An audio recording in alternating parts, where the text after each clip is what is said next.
General గా రామ్ గోపాల్ వర్మ గారి మీద అరెస్ట్ వారెంట్ వచ్చినప్పుడు గానీ, నోటీసులు వెళ్ళినప్పుడు గానీ, లేదా any of this legal battles అయినప్పుడు గానీ he takes it lightly. In fact ఏదైనా ట్వీట్ వేసి, లేదా ఏదైనా ఫోటో పెట్టి, లేదా ఏదైనా ప్రెస్ మీట్ పెట్టి ఆయన చాలా చిలుగా తీసుకుంటారు. ఇన్ఫాక్ట్ ఇది ఎలాంటిదైతే నేను వీడియో తీసే అవసరం కూడా వచ్చేది కాదేమో. బట్ వర్మ గారికి తెలిసి ఇది సీరియస్ అని, అందుకే ఈ వీడియో రికార్డ్ చేస్తున్న టైం కి ఆయన లిటరలీ పరారీలో ఉన్నారు. 25th మార్నింగ్ అంటే మండే మార్నింగ్ ఆంధ్రప్రదేశ్ నుంచి ప్రకాశం జిల్లా పోలీసులు ఆయన ఇంటి వరకు వెళ్తే ఆయన ఇంట్లో లేరు. అండ్ 2 టీమ్స్, ఒక టీంని ముంబై పంపిస్తే ఇంకో టీంని కోయంబత్తూర్ పంపించారు ఆయన నెట్టి పరిస్థితిలో అరెస్ట్ చేయాలని. దీనికి రీజన్స్ ఏంటి స్పెసిఫిక్ గా ఈ వీడియోలో మీకు ఎక్స్ప్లెయిన్ చేద్దాం అనుకుంటున్నాను. ఎందుకంటే ఆయన మీద చాలా వీడియోలు వస్తున్నాయి పబ్లిక్ ప్లాట్ఫామ్. కింద కామెంట్స్ చాలా వాలటైల్ గా ఉన్నాయి, వాళ్ళకి సరిగ్గా లా అర్థం కావట్లేదు. సో ఈ వీడియోలో ఆ లా ని ఎక్స్ప్లెయిన్ చేసే ప్రయత్నం కూడా చేస్తాం. ఎందుకంటే when something like this happens, మన దాని గురించి ఇన్ అండ్ అవుట్ తెలుసుకోవాలి, అప్పుడే వీ కెన్ కామెంట్. ఇప్పటి వరకు ఏ notice, a petition, A arrest warrant తీసుకురాని భయం ప్రకాశం జిల్లా మద్దిపాడు పోలీస్ స్టేషన్ లో లాడ్జ్ అయిన కంప్లైంట్ కి ఎందుకుంది, అక్కడ రిజిస్టర్ అయిన ఎఫ్ఐఆర్ లో ఏంటంత స్పెసిఫిక్ గా ఉంది, ఈ కేసు ఏ యాక్ట్ లో ఫైల్ చేశారు, ఎవరు కంప్లైంట్ చేశారు, హైకోర్టులో ఫైల్ చేసిన యాంటిసిపేటరీ బెయిల్ ఎందుకు రిజెక్ట్ అయింది, అసలు యాంటిసిపేటరీ బెయిల్ ఎందుకు ఫైల్ చేయాల్సి వచ్చింది, అసలు ఈ క్వాష్ పిటిషన్ అంటే ఏంటి,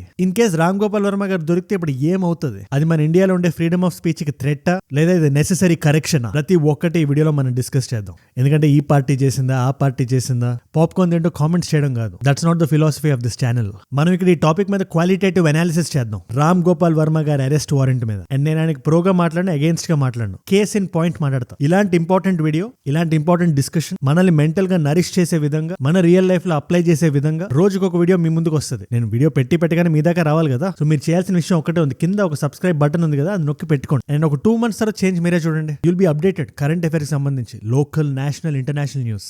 సబ్స్క్రైబ్ చేశారుగా, వీడియోలోకి వెళ్దామా, కాంటెక్స్ట్ మొత్తం మాట్లాడుకుందామా, లెట్స్ గో. మీకు దీని ఫండమెంటల్స్ ఎక్స్ప్లెయిన్ చేస్తే జాగ్రత్తగా వినండి. ఈ కథకి 3 sides ఉన్నాయి. సైడ్ నెంబర్ 1, కూటమి ప్రభుత్వం ఏముంటుంది దాని గురించి మాట్లాడదాం.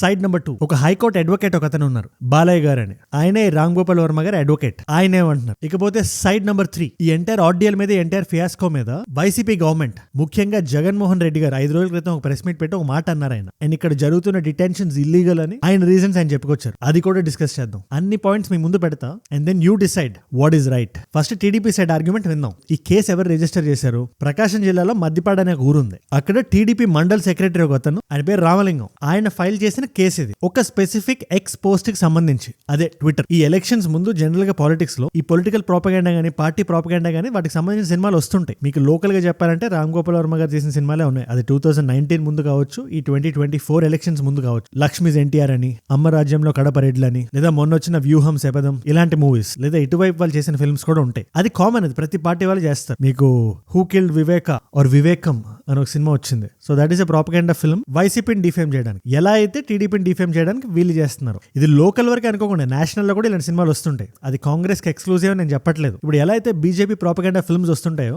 ది యాక్సిడెంటల్ ప్రైమ్ మినిస్టర్ అని ఒక సినిమా ఉంది, అనుపమ్ ఖేర్ గారు చేశారు ఆ సినిమాని, మన్మోహన్ సింగ్ గారి మీద, ఎలా సోనియా గాంధీ గారు ఆయన నోరు నొక్కేస్తున్నారని ఆ సినిమా. లేదా నరేంద్ర మోడీ గారి మీద ఒక బయోపిక్ సినిమా లాంటిది వచ్చింది జస్ట్ ఎలక్షన్స్ ముందు. అంతేందుకు మొన్న వచ్చిన సబర్మతి రిపోర్ట్ ఉంది కదా. సో ఈ ప్రాపగెండా ఫిల్మ్స్ అనను కానీ ఒక పొలిటికల్ పార్టీకి మద్దతు ఇస్తూ మాట్లాడిన సినిమాలు ఇవి. లేదా మనకి లెఫ్ట్ వింగ్ సినిమాలు చూసుకుంటే అనుభవ్ సిన్హా అని డైరెక్టర్ ఉన్నారు, ఆయన ప్రతి cinema is pro left, pro Congress ఉంటుంది కొంచెం. అది ముల్క్ సినిమా అవనివ్వండి, లేదా రీసెంట్ గా కోవిడ్ మీద సినిమా వచ్చింది, రాజ్ కుమార్ రావు గారిని పెట్టి తీశారు ఆ సినిమా, బ్లాక్ అండ్ వైట్ లో ఉంటుంది ఆ సినిమా, పేరు గుర్తురాట్లేదు టక్కని, మీకు తెలిస్తే కింద కామెంట్స్ రాయండి. అది I'm not getting the name. Again coming back to the point, ఇలాంటి సినిమా ఒకటి రామ్ గోపాల్ వర్మ గారు తీశారు. ఆ సినిమా పేరు వ్యూహం. ఇది ప్రీ ఎలక్షన్ టైం ఇది. సో ఆ సినిమా ప్రమోషన్ భాగంగా ఆయన ఎక్స్ లో ఒక పోస్ట్ పెట్టారు. అందులో నారా చంద్రబాబు నాయుడు గారిని, పవన్ కళ్యాణ్ గారిని, లోకేష్ గారిని, వీళ్ళు ముగ్గురిని ఫేస్ మార్ఫింగ్ చేసి 3 ఆడవాళ్ళ ప్లేస్ లో వాళ్ళ ఫోటోలు పెట్టారు. ఈ పర్టికులర్ ఎక్స్ పోస్ట్ ఆధారంగా తీసుకొని ఈ రామలింగం అనే అతను ప్రకాశం జిల్లా మద్దిపాడులో ఆ పోలీస్ స్టేషన్ లో కేసు రిజిస్టర్ చేశారు. This is on the 12th of November, అంటే 12 రోజులు అవుతుంది. ఈ ఎఫ్ఐఆర్ కాపీని పట్టుకొని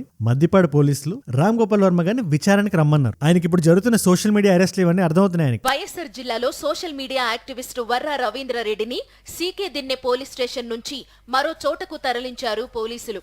ప్రస్తుతం రవీంద్రారెడ్డితో పాటు మరో 2 పోలీసుల అదుపులో ఉన్నట్లు తెలుస్తోంది. ఆయనకి సీరియస్నెస్, ఈ గ్రావిటీ అర్థమవుతుంది. సో దాన్ని ఆయన మైండ్ లో పెట్టుకొని ఫస్ట్ విచారణకి హాజరవ్వలేదు, which is on 19th of November. జాగ్రత్త గుర్తుపెట్టుకోండి, ఇది 1 week అవుతుంది. సో పోలీసులు ఏమన్నారంటే ఫస్ట్ మిస్టేక్ కింద లెక్క చేసి మళ్ళీ మీరు 24th రండి, మీరు ఇప్పుడు బిజీగా ఉన్నారు కదా, let's meet on 24th again అని 24th విచారణకు పిలిచారు. సో ఈ గ్యాప్ లో రామ్ గోపాల్ వర్మ గారు ఆయన అడ్వకేట్ బాలయ్య గారితో కలిసి హైకోర్టుకి వెళ్ళి అపీల్ చేశారు. ఆయన మీద ఉండే అరెస్ట్ వారెంట్ గానీ, లేదా ఆయన మీద క్రియేట్ చేసిన ఎఫ్ఐఆర్ ఏదైతే ఉందో, ఈ రెండిట్లో ఏ డాక్యుమెంట్ ఉంటే అది అది ఇన్వాలిడ్ చేయండి, పరిగణలోకి రాకూడదు అని జడ్జిని అడిగారు. ఈ అడిగే ప్రక్రియని క్వాష్ పిటిషన్ అంటారు. సో అక్కడ ఉండే జడ్జ్ ఇంత లిమిటెడ్ టైంలో మీరు ఇప్పుడు 2021 వచ్చి 24th క్వాష్ పిటిషన్ ఇవ్వమంటే అది కుదరదు, అది అయ్యే పని కాదు అని చెప్తే అక్కడే దీన్ని కొంచెం బెయిల్లోకి మార్చేసేయండి, యాంటిసిపేటరీ బెయిల్లోకి అని అడిగితే మీరే కదా ఇది ఇన్వాలిడ్ అంటున్నారు, ఇన్వాలిడ్ దానికి బెయిల్ ఎందుకు? సో ఆ రెండు ఒకే దాంట్లో ఉండవు, యాంటిసిపేటరీ బెయిల్ క్వాష్ పిటిషన్ ఉండదని చెప్తే ఆయన ఇంకొక పిటిషన్ వేశారు ఈ గ్యాప్ లో. ఇంకా హీఈస్ అవైటింగ్, అంటే వెయిట్ చేస్తున్నారు ఈ యాంటిసిపేటరీ బెయిల్ రెస్పాన్స్ కోసం. ఇప్పుడు వర్మ గారు ఏమనుకుంటున్నారంటే ఆయనకి రెండు దారులు ఉన్నాయి. ఒకవేళ బెయిల్ యాక్సెప్ట్ అయితే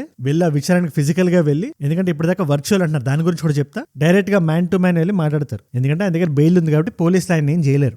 లేదా ఈ బెయిల్ రిజెక్ట్ అయితే సుప్రీం కోర్టుకి వెళ్ళి మళ్ళీ అప్పీల్ చేసి ఇంకో కొంచెం వెయిట్ చేపిద్దాం, పోలీసులు కొంచెం గాలించే లోపల ఈ టైం కొంచెం బై చేయడం అంటారు. So this is angle 1. ఇప్పుడు రెండో యాంగిల్ బాలయ్య గారి పర్స్పెక్టివ్. ఈ వర్మ గారి అడ్వకేట్ ఎవరైతే ఉన్నారో ఆయన మీడియా ముందు మాట్లాడుతూ ఆయన 3 పాయింట్స్ పెట్టారు ముందు. నంబర్ 1, పోలీసులు ఏవైతే నోటీసులు ఇచ్చారో మేము దానికి నీట్ గా రెస్పాండ్ అవుతున్నాం, మేము కొంచెం బిజీగా ఉన్నాం, నా క్లయింట్ చాలా బిజీగా ఉన్నారు, ఆయన చాలా సినిమాల్లో షూటింగ్ అట్లా ఉన్నారు, సో ఫోన్ దానివల్ల స్విచ్ ఆఫ్ అయి ఉంది, మేము రెస్పాండ్ అవుతున్నాం కాబట్టి మేము కోఆపరేట్ చేస్తున్నాం. ఇది పాయింట్ నెంబర్ 1. 5th మాకు షెడ్యూల్ కుదరట్లేదు కాబట్టి మేము మళ్ళీ ఒక రిప్లై నోటీస్ అనేది ఇవ్వడం జరిగింది. ఇప్పుడు రిప్లై నోటీస్లో ఆ రిప్లై నోటీస్లో మేము కొన్ని పొందుపరచడం కూడా జరిగింది. Point number 2, because we are cooperating మాకు ఒక వర్చువల్ మీటింగ్ కి అరేంజ్ చేయండి. వర్మ గారు డైరెక్ట్ గా వచ్చి మిమ్మల్ని మీట్ అవ్వరు, ఎందుకంటే మీట్ అయితే అరెస్ట్ చేసే ఛాన్స్ ఉన్నాయని వాళ్ళకి కూడా తెలుసు. సో వర్మ గారు డైరెక్ట్ గా మిమ్మల్ని మీట్ అవ్వరు, స్కైప్ కాల్ అంటే దాంట్లో మనం మీట్ అవుదాం, మీరు ఏం అడిగినా ఆయన కోఆపరేట్ చేయడానికి రెడీగా ఉన్నారు.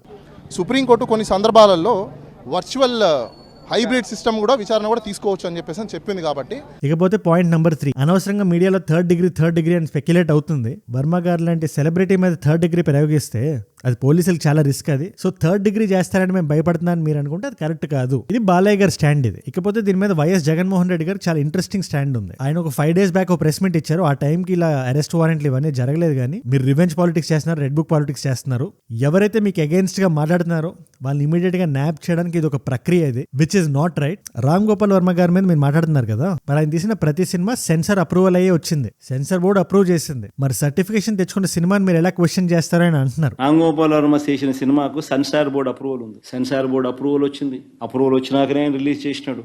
సో మళ్ళీ ఆయన సెన్సార్ బోర్డు అప్రూవల్ వచ్చిన తర్వాత నువ్వు రిలీజ్ చేసిన సినిమాకులో ఆయన సినిమా తీయడం తప్పు అన్నట్టుగా నువ్వు ఆయన మీద నువ్వు కేసులు పెడితే అది జగన్మోహన్ రెడ్డి గారి పాయింట్ ఆఫ్ వ్యూ. కాకపోతే ఆ ట్విట్టర్ పోస్ట్ గురించి జగన్మోహన్ రెడ్డి గారు మాట్లాడలేదు, బట్ ఆయన ఓవరాల్ ఐడియా మనకు వచ్చేసి ఉంటుంది ఇక్కడ మ్యాటర్. నేను ఇక్కడ మిమ్మల్ని పాయింట్ అడుగుదాం అనుకుంటున్నాను. నా స్టాండ్ చాలా న్యూట్రల్ గా ఉంది, అన్ని సైట్స్ మీ ముందు పెట్టాను. బాలయ్య గారు కొన్ని పాయింట్స్ ముందు పెట్టారు కదా, అదే ఈ హైకోర్టు అడ్వకేట్, అందులో BNSS అని ఉంది, భారతీయ న్యాయ సురక్ష సంహిత.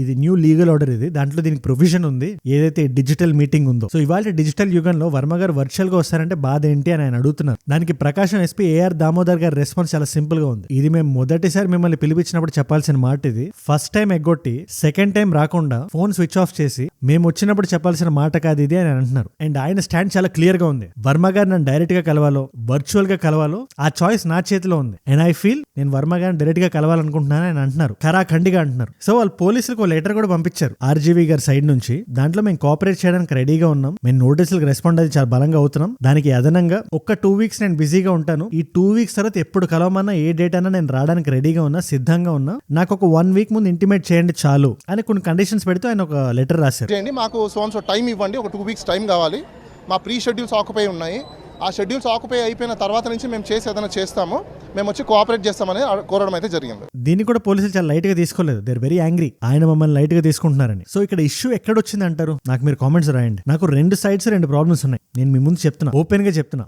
ఇది RGV గారికి, ఆయన చాలా క్లియర్ గా అంటున్నారు కదా, మీరు నాకు నోటీసులు ఇస్తే నేను రెస్పాండ్ అయ్యాను అంటున్నారు కదా. ఇక్కడ ఒక చిన్న కరెక్షన్ ఉంది, నోటీస్ ఇస్తే నోటీసులో ఏముందో అది చేస్తే కోఆపరేట్ చేసినట్టు, రెస్పాన్స్ ఆన్సర్స్ ఇస్తే ఆ నోటీస్ కి రెస్పెక్ట్ ఇచ్చినట్టు కాదు. సో వీళ్ళు ఫస్ట్ పిలిచినప్పుడే వర్మ గారు ఈ మాట చెప్పాల్సింది, ఒక 2 weeks తర్వాత నేను కలవండి అని. ఎప్పుడైతే 1 week తర్వాత కలవమన్నప్పుడు ఆయన ఓకే అన్నారు, అక్కడే ఇష్యూ ఉంది. ఇకపోతే రెండోది, this is to the TDP government. Varma గారి మీద గానీ, శ్రీరెడ్డి గారి మీద గానీ, పోసాని గారి మీద గానీ ఎవరైతే దుర్భాషలు ఆడారో, ఫ్రీడమ్ ఆఫ్ స్పీచ్ పేరుతో చట్టాన్ని ఉల్లంఘించారో వాళ్ళని పట్టుకుంటున్నారు, కరెక్ట్ గానే ఉంది. నేను ఎప్పుడు ఒకటే మాట అంట, మీరు ఇంత స్ట్రిక్ట్ యాక్షన్ తీసుకున్నప్పుడు మీ పార్టీలో కూడా ఎవరైనా తప్పు చేస్తుంటే మీరు అదే యాక్షన్ తీసుకుంటే మీరు ఒక ఆదర్శంగా నిలబడతారు. సో ఎక్స్ లో అఫెన్సివ్ పోస్టులు పెట్టిన రామ్ గోపాల్ వర్మ తప్పు అయితే TDP సపోర్టర్స్ లో గానీ కొంతమంది, అందరూ అని అన్నట్లే చాలా ఫ్రాక్షన్ చాలా తక్కువ ఉన్నా, ఇన్ఫాక్ట్ ఒక్కడున్నా కూడా ఇలాంటి పోస్టులు ఎవరైనా వేస్తుంటే వాళ్ళ మీద కూడా యాక్షన్ తీసుకోవాలి, వాళ్ళ మీద కూడా చర్యలు తీసుకోవాలి. అప్పుడు మీకు పెద్ద నష్టం ఉండదు. బట్ ఇలా ఎవరు చేయకూడదు, ఎవరు చేసినా లోపలేస్తారు అని ఒక భయం ఉంటుంది జనాల్లో. At the same time propaganda సినిమాలు చేయడం ఏదైతే ఉందో అది వ్యక్తిగత నిర్ణయం.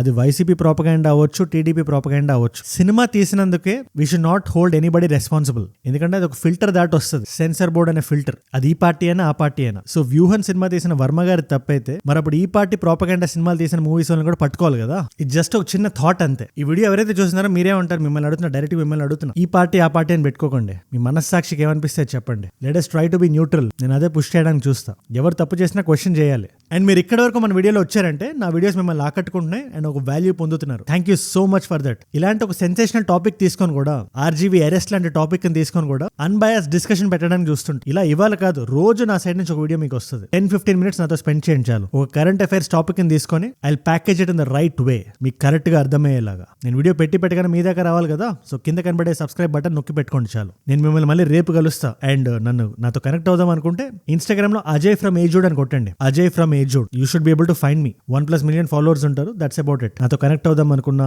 నా ట్రిప్ డీటెయిల్స్ అని తెలుసుకుందాం అనుకున్నా, I mean US right now. Instagram is the way to go. Come let's connect there. And 2 complimentary videos పెడుతున్నా. సో రీసెంట్ ఫ్యాన్ వార్స్ గురించి, వాళ్ళు యూస్ చేసిన లాజికల్ ఫ్యాలసీస్ గురించి, పుష్ప మూవీని ఎగ్జాంపుల్ గా తీసుకుని ఒక వీడియో చేశా.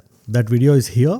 అండ్ మహారాష్ట్ర ఎలక్షన్స్ గురించి, ఆ రిజల్ట్ ఇండియాకి పెద్ద గేమ్ చేంజింగ్ రిజల్ట్. అది ఆ పర్టికులర్ వీడియో గురించి ఇక్కడ ఉంది. మీకు ఏ వీడియో ఇంట్రెస్ట్ ఉంటే ఆ వీడియో చూడండి. And let me know, Ram Gopal Varma గారు చేస్తున్నది కరెక్టా లేదా పోలీసులకు సరెండర్ అవ్వాలా? మనందరం కలిసి ఎదగాలి, కలిసి పెరగాలి. Let us all rise together. Rise above lies, rise above selfishness, rise above hate. ఏజూడ్ అంటే మనం. జై హింద్, జై భారత్, జై ఆంజనేయ.